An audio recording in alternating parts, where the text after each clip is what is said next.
দান কইরা যান, 1 টাকা দিলে 70 টাকা পাবেন। 1 টাকার বিনিময়ে 70 টাকা আপনাকে আল্লাহ দিয়ে দিব। আল্লাহ, আপনি জানি দানকারীদের হাতের উছিলায় আমার গামছাটা বইরা যায়। বললো 1 টাকা দিলে 70 টাকা পাওয়া যায়। সুবহানাল্লাহ, সুবহানাল্লাহ। তাহলে তো হয় 1 টাকা দিলে 70 টাকা ভালো পাওয়া যায়। একটাই অফার দিছে। এই যে নেন একটা, হ্যাঁ, এই যে 60, এই 70 নিয়ে গেল।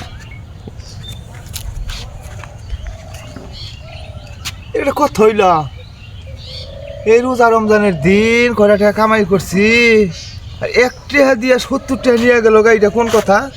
আল্লাহ, এই দুনিয়ার গরিব মানুষ আর চলা হবো না, আমরা আর চলা হব না, কীভাবে চলবো? আল্লাহ, তুমি যদি না চালাও, আর চালাবার মধ্যে কোনো শক্তি নাই কা, মানুষ তো আর মানুষ নাই কা। হায় রে মানুষ, তেজপাতা নালা নষ্ট হয়ে গেছে গা।